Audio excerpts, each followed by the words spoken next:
and welcome to the second season of Covering Coven, now called Following Freak Show, a show dedicated to discussing last night's episode of American Horror Story Freak Show. I'm your moderator, Perry Nemiroff, and here are our panelists. Hi, I'm Alexis Sarla. Hi, I'm Meg Patterson. Hello, I'm Sasha Capelli.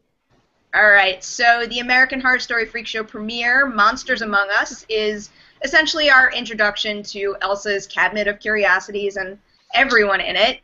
Her freak show isn't doing too well, but when she finds conjoined twins, Bet and Dot, she's convinced that they're going to save the business. So to kick things off, let's talk a little bit about the characters, because there are just so many of them. Meg, do you want to take it from here? Sure thing. So start with Elsa. She seems like she's this old glamorous German actress wannabe, and it turns out to be a freak herself. So sort of curious to see like where she came in with wanting to be a star in the first place, and why did she feel so rejected. And then we move to her henchman, Ethel. Ethel is Jimmy's mom, and she's a bearded lady, Kathy Bates. There's a lot about her that I'm still trying to figure out, because she has this accent that I can't quite place. It sounds kind of southern, sounds a little Canadian, but she has something. There was a little Irish in it. Yeah, I don't know anything about accents, so. It was weird.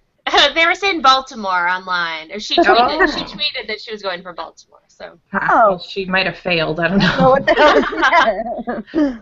But yeah, so her story, and then the whole thing with Jimmy's her son, and he's also a freak, and then she has this look that she does when Elsa's kissing her hand and saying something like, "Oh, you're so good to me," or "You're too good to me," and she looks off in the distance like there's some kind of weird connection there. So I'm guaranteeing that they put that in there on purpose, and I can't wait to see what's going on there. And then we have Bet and Dot, the twins. I don't know what's going on there, but I know Sarah Paulson's doing an amazing job, because to have to split yourself completely and do two completely different people, she's doing a bang-up job so far. She sells it really well. I mean, they feel like two completely different people, and I just love what they're playing around, too. Like, when they broke down how the organs are separated at the beginning, I mean, that's obviously going to come back into play. Yeah, that was super cool. With Dot looking at Jimmy at the end. Oh, yeah. Well, they both were looking. Yeah, and he winked at one of them. That's going to cause a fight at some point soon. They're going to have to try and... I can't wait to see them, like, fight and disagree, like, because they already do. They're already completely different, so I can't wait to see them fight over Jimmy. What about some of the supporting characters? Did any of them catch your eye? Well, I love Frances Conroy and her son, whose name, oh my gosh, Dandy. his name, yes. I don't remember her name, actually, but his name is Dandy, and he's fascinating. I never heard her name, but when she said, like, Mama made the seat all warm for you, or whatever. That's creepy. It's so typical American Horror Story, something like that. There was a lot of typical American Like when Kathy moments. Bates turns to Evan Peters and goes, "No flipper action." Yeah. I know. I missed that. It's so messed up. Yeah, it was great. Did you guys see the thing with Elsa coming at the end? I mean, I was kind of figuring she had to have some sort of freak-like quality to her. Yeah, I felt like she has, I mean, she must have, like, some sort of self-esteem issue. like she seems like she was going through something to, like, overcompensate. And as Kathy Bates and her were talking, she was looking more and more like, dejected. Here's my puppy making a special appearance. Like, you can just kind of tell there was something about her. So when she started to take off her prosthetic leg, I wasn't surprised. How about that performance? What are we thinking? Is it this one or the Name Game? Which is better? Oh, that's a tough choice. That's funny, because the Name Game was great. This was like, I felt like it was Ryan Murphy celebrating everything he loves about what's her name? Like, he was just like, sparkles, jazz hands, freaks, like everything just to make Jessica Lange look wonderful. Yeah. There's something so sad about it, but at the same time, it was a really effective, just engaging musical that was fun to watch too. Like, it seemed successful to me. If I was sitting there in the audience, I'm like, hey, this is a good production. It'd be awesome, yeah.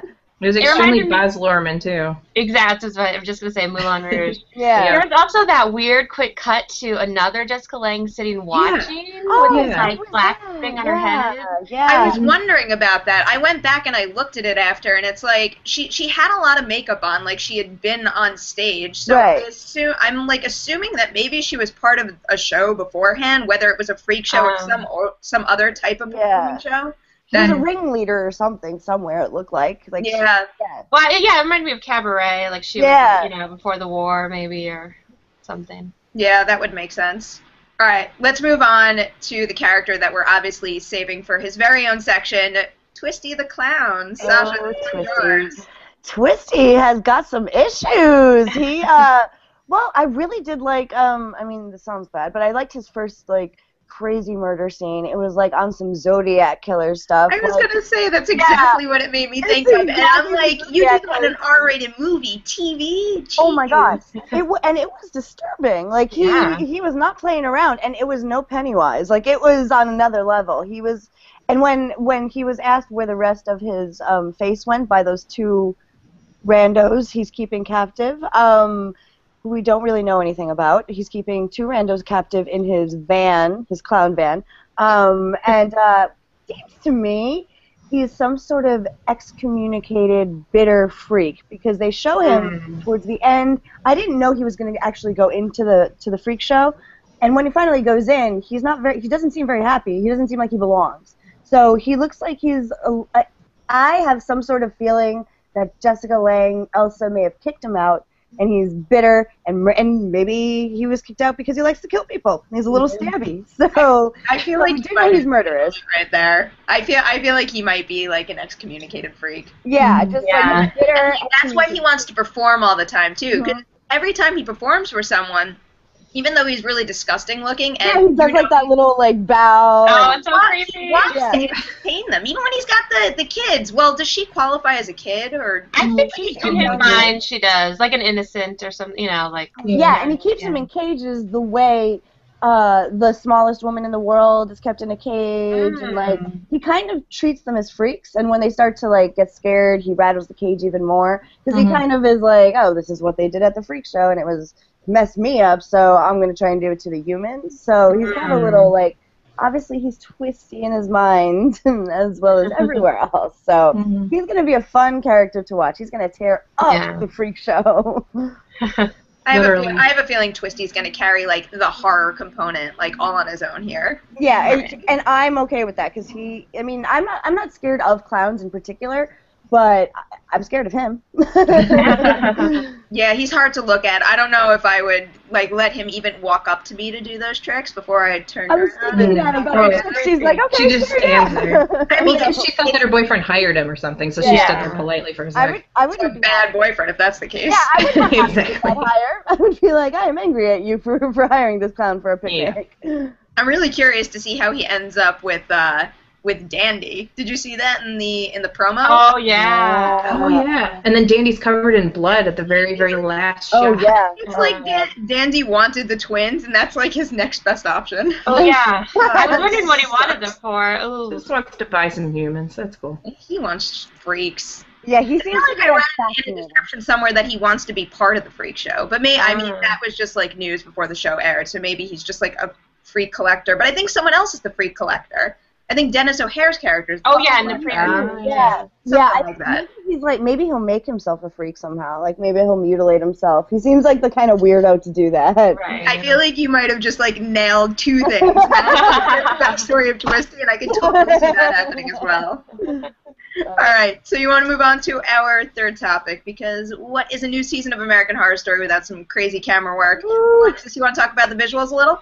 Yeah, I was really into the visuals this time around. They did all these cool tricks. Like, first of all, especially with the point of view of Bet and Dot, with the split screen and their different perspectives, which I feel like is going to be really fun to play with. But then just also the haziness of, like, the non-freak show town. Like, all the town scenes were really weird and moody and hazy. And then the freak show was, like, crisp and bright and, like, that's, like, the real world. I also love the tents. Like, there was... Even just when Jessica Lange came through the curtains at the hospital, and then later her like pink silk tent, and then the freak show tent.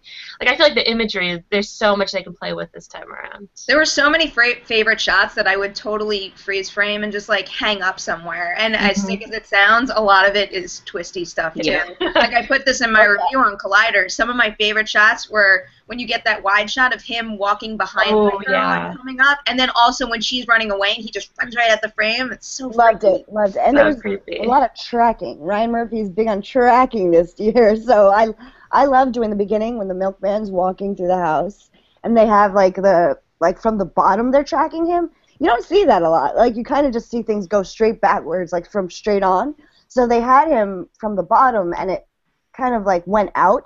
So it was quick and it was awesome. There's also a really interesting coloring to that frame too. Yeah. Like at first I didn't realize it was dawn, and now I guess that's what it is. But it almost looks like a part of the frame is kind of like bleeding. Oh, totally.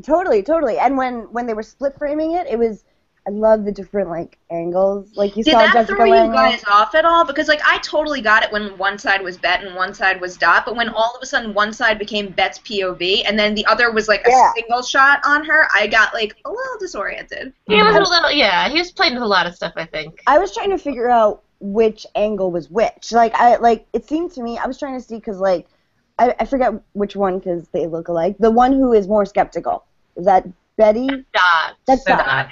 Yeah. So the one who's more like cranky and skeptical, Jessica Lange was kind of like canted, like she was a little crooked when they showed her point of view in the split screen, and then when they did it at the same time, I was like, wait, now they're showing a piece of paper. Like I don't know which one's looking at what, but you can kind of see like Dot sees things a little bit more cynical than Bet does, who's a little more like blissfully ignorant. She's also got a lot more focus. Whenever you saw Dot's point of view, she was like looking right at Jessica Lange, whereas Bet was busy looking at the magazine. Right. What's going on in the room? Mm-hmm. That shot of the reveal, it's like crazy that we knew who Sarah Paulson was playing and we knew what they were like leading up to, but still, when she opened that curtain, it's just like it was so crazy. And that shot of Jessica Lange just standing there with the two balloons. Oh, in the candy striper uniform. So funny. What was the deal with the candy striper? She was the only one that I'm like not entirely sure what her purpose was. Yeah, except for the fact of maybe she helped her break them out or something. Maybe, yeah, but then she like trapped her there and drugged her. So yeah, I didn't like that so much because I feel like I wanted the freak show to be this like nice family place. I mean, it sounds weird, but I didn't like that she was, I guess she was into it or whatever, but it was a little questionable. Yeah, I was getting like the same kind of vibe that I didn't want them to be doing hateful things. Yes. For some reason, even though I know this is American Horror Story and it's going to happen. And I had the same feeling at the end with the machetes, because at first I thought they were going to like raise machetes, run through the woods, and like attack the townspeople the way that Evan Peters delivered that speech.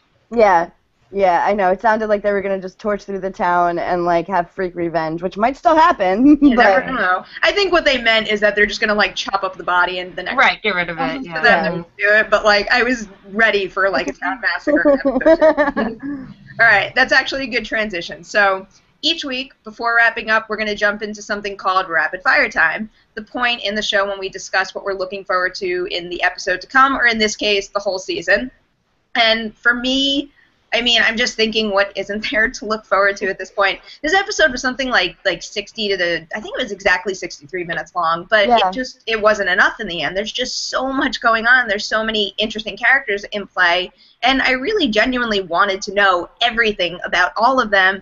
If I had to kind of narrow it down and pick a favorite of sorts, I'd say that I'm more attracted to some of the supporting players right now, like Ma Petite, Amazon Eve, Paul the Illustrated Seal. It's also probably because of those featurettes I'm totally fascinated by that tell their real stories. But I'm just dying to get backstories for some of those characters, and I mean, we know the way this format works. I'm sure we're going to get them, and I absolutely cannot wait until that happens. Alexis, you want to go next? Yes. Well, I'm just interested in how the town and the circus are going to come together. Maybe in violent ways, or just through. We already had the mother and Dandy, and how they're interested in the freaks. I'm just curious about that conflict there, and also the people that we haven't seen yet. Angela Bassett. I know Patti LaBelle is coming. That's exciting. All right, Meg, you want to take it from here? Yeah, Dennis O'Hare, I didn't really get any indication of what's going on with him, but every season he's something extremely important, usually something really weird. So I'm looking for it, because somebody pointed about the self-mutilation and everything. In the first season he burned himself. In the third season he cut out his own tongue. So what's up with him? Want to see if they'll take that to the next step. And then I'm still obsessed with Ethel, which is Kathy Bates, and I want to know what's going on with her and figure out her accent and figure out her whole story and how she ended up having Jimmy, who's also a freak, and then her connection with Elsa. So those are the two that I'm going to keep an eye on, and not Pussy the Clown. Sasha, you want to bring us home? Well, like you said, there's like, I'm a big like freak. I feel like I say this every season, but I'm a really, really big freak show fan. Like I go to freak shows. I'm a fan of like the whole history of freak shows. So at first I was kind of bummed when Crab Hand guy was bummed about being in the freak show, because I was like, no, like sometimes they're happy to be in the freak show, so I cannot see some freak show performances. Like Jessica Lange was great. I'm glad we got to see that, but I can't wait to see like an actual audience. Like I can't wait to see when they actually fill this whatever and grow, because they're obviously going to gain popularity with Sarah Paulson. I think that's going to work out for them. And yeah, I'm excited to see their reaction with the townspeople. I love that Sarah Paulson is now one of us, which is like a nice little Freaks reference. I'm so glad when they said it. I was like, yeah! So I can't wait to see the integration with the normal people, how long that they all stay loyal to Elsa, because it's only a matter of time before they all start to go against her and there's freak mutiny. So I'm excited to see all the inner conflicts that happen with the freaks, because it's just going to make it more awesome. And I want to see where Twisty winds up and when. Like, when are we going to find out? And who's he going to kill? Who's he going to kill next? Is it going to be, I don't know, because I saw in the previews the smallest woman that she was, like, in flames. Or she was, like, saddest looking thing I've ever seen. I love her to death. I want her to stay alive throughout the whole, I want her to save the day. So I hope it turns out that she does. I'm excited. Ma Petite is the season hero. I love her to death. Alright, so that is a wrap on this very first episode of Following Freak Show, but we've still got 12 more to go this season, so be sure to keep an eye out for new installments the day after every episode airs on Collider.com, and also catch them on the Shock to You Drop YouTube channel. And then, of course, we'd also love for you to join the conversation, so leave some comments below, and maybe we'll discuss your topics on the next episode. So, thanks for following Freak Show with us, and we'll see you next time. Bye. Bye.